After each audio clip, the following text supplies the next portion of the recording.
No matter how different we appear on the outside, we all share the same basic needs and emotions. These similarities create a common ground, a bridge, that helps us communicate effectively with each other. By the time we become adults, most of us have gone through a wide range of human experiences. We've seen the ups and downs, the joys and sorrows, the successes and failures. But here's the issue: many of these experiences pass by without us really noticing. We don't take the time to stop and think about them. We don't reflect on how we felt in those moments, how we reacted to others, or what our priorities and needs were at those times. Imagine if we did take that time. We would understand ourselves and others better. We would see that, despite our differences, we all go through similar things. This understanding would make it easier for us to connect with each other, to communicate more effectively, and to build stronger relationships. So it's important to capture our experiences, think about them, and learn from them. This reflection helps us grow and connect on a deeper level with those around us. Writing in a journal is one of the best ways to improve your communication skills. When you practice describing your life and feelings to yourself, you also get better at explaining yourself to others. As you become clearer about what you want and how you feel, you can express these things more clearly to others. This helps you understand others better too, because you're more tuned into emotions and thoughts. Talking to people who are like us, same age, similar education, similar jobs or beliefs is usually easy. But what happens when two people seem very different? For example, think about a teenager talking to a 40-year-old father, or a high school dropout talking to a college professor, or a successful lawyer talking to an unemployed auto worker. These conversations can be challenging because their experiences and perspectives are so different. When you write in your journal, you practice putting your thoughts and feelings into words. This practice helps you communicate more effectively, even with people who are very different from you.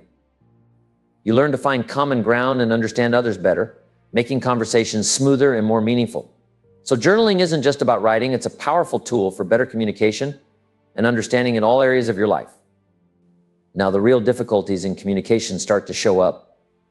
But these challenges can be tackled with the help of journaling. You see, no matter how different our lives look on the outside, inside we are all quite similar. We've all felt sadness, maybe not from the same event, but we know the feeling of sorrow. We've all experienced the joy of success, even if it happened in different situations, but the feeling is the same. Faith is built by hearing good words. When someone carefully chooses their words and speaks them in a special way, they can inspire others to believe that even the most impossible things can happen. The excitement about new possibilities often comes from hearing or reading these unique and powerful words. Writing in a journal helps you become better with words. As you get better at expressing your thoughts and feelings on paper, you also become better at speaking and writing to others. One of the best pieces of advice I can give you today is this: don't be lazy in language. Don't be lazy in how you speak and write, because the gift of language can create amazing opportunities. It can guide someone towards a brighter future. It can help someone transform from who they are now into who they want to be. Good language skills allow you to understand your own mind better. We all have a natural vocabulary that helps us make sense of the world and make smart choices instead of bad ones. With better language, we can make fewer mistakes this year compared to last year. One of the most important things to hope for is to have a gift for language, because it can have a powerful impact on many areas of your life. It can deeply influence your children, your business, your customers, and your business partners. Improving your language skills continuously is crucial, because it can make a big difference in how you connect with and affect the people around you. Neglecting to improve your language skills would be a huge mistake, because this gift has such a significant impact on your life and the lives of others. Let your language open doors that nothing else can. Use your words to help others see possibilities they can't see right now. By doing this, you can join them in those possibilities and achieve great success, climbing as high as you want. I don't know how high you need to go, but your words can take you there. Maybe my words will help you see new opportunities more clearly than ever before. You'll be able to envision yourself achieving greater success than you ever thought possible, if I can wisely share good words with you. Now, I've put communication in 3 parts, because all 3 of these parts now help me make more fortunes. Here's the first one. It's called training. Training is simply showing someone how to do a job or how to run a business. If you get good at training, the rewards are amazing, whether you're running your own business or working for someone else. Training can bring in a lot of money. The next one is teaching. I've separated teaching from training to highlight the difference. Teaching is more about life skills. Life skills include teaching someone how to set goals. Teaching also includes teaching leadership, management, and how to become powerful, talented, and influential. Now, Training focuses on specific tasks and how to perform them effectively. Teaching, on the other hand, is about guiding people on how to navigate life, set and achieve goals, and develop their personal and professional skills. Both training and teaching are essential, and mastering these skills can lead to incredible opportunities and success. Teach skills for being a good father and a good mother. For the past 15 years, I have also been learning how to be a good grandfather. When I became a grandfather, I set a goal to be the best grandfather any grandchild could ever have. I practice it and think about it constantly. I want to use my new role as a grandfather to amaze my grandchildren and learn every skill I can. I believe I am one of the best grandfathers. So, teach people how to be good fathers, good grandfathers, good mothers, and good leaders in their communities. Teach a minister how to teach effectively. Show a minister how to use the power of language to persuade and inspire others. Teaching these skills can make a huge difference. By helping people become better parents, grandparents, community leaders, and communicators, we can create a positive impact that spreads far and wide. Whether it's within the family or in the community, teaching and learning these essential skills lead to stronger, more supportive relationships and a better society overall. So communication is part training, part teaching. Here's the best part now in the gift of language, and that's learning how to inspire. Inspire simply means a few simple things. Here's number one. Help people to see themselves better than they are. Yes, sometimes we need to help people see themselves as they truly are. If they've made mistakes, it's important to point those out. If a child has done something wrong, you might need to say, "You've made a mistake." But don't leave them feeling stuck in their mistake. Use your words to take them into the future. Show them who they can become by learning from their past mistakes and developing better habits for the future. Here's a big challenge. When the adult is 40 and the child is 12, there's a big gap between their experiences and perspectives. That's a tough bridge to build. When you help someone see their mistakes, also show them the potential for growth. Inspire them with a vision of what they can achieve by learning from their errors. Help them understand that everyone makes mistakes, but it's how we respond and grow from them that matters.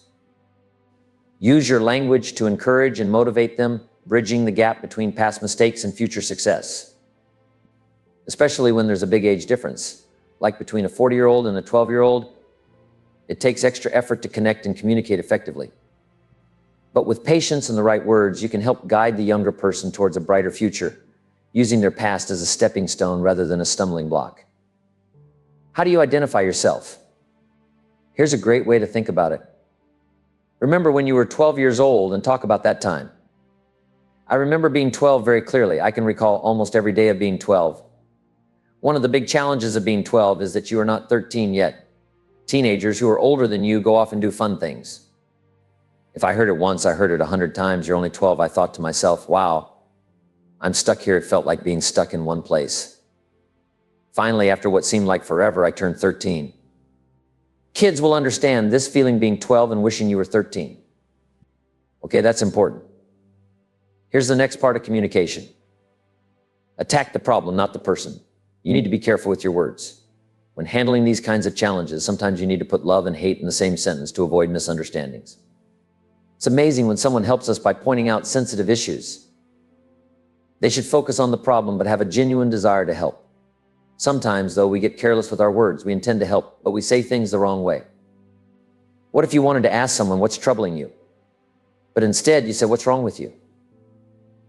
That mistake in language can cause a lot of problems. If you made that mistake 10 years ago, it's understandable. But if you're still making the same mistake 10 years later, it shows a need for improvement. We need to learn to say things better to create a better chance for good communication.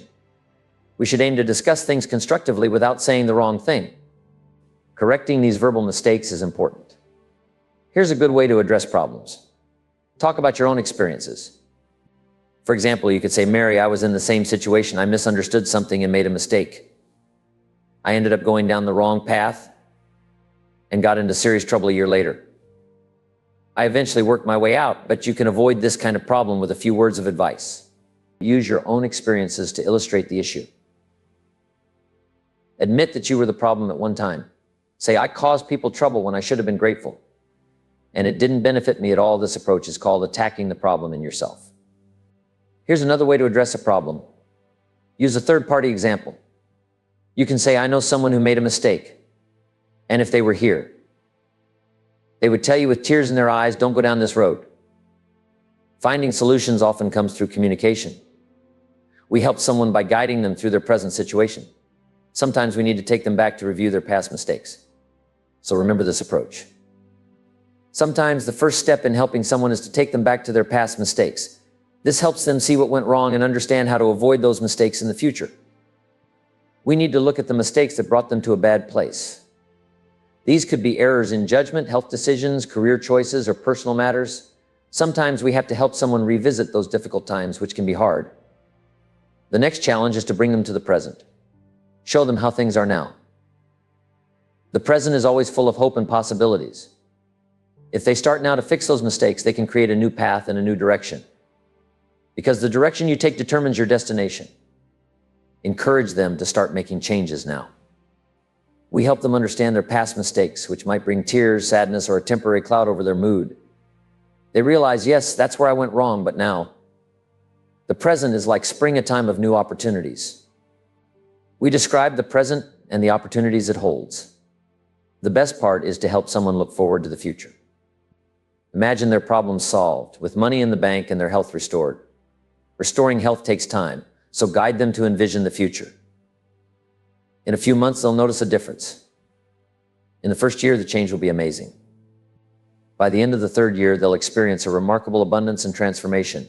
This kind of positive action leads to great results. Take someone on a journey back to their past, then show them the present full of opportunities, and finally guide them into the future. We need to do this with our children. What if you inspire your salespeople but not your child? What if you help the people around you envision their future but neglect your family? Show your family the possibilities.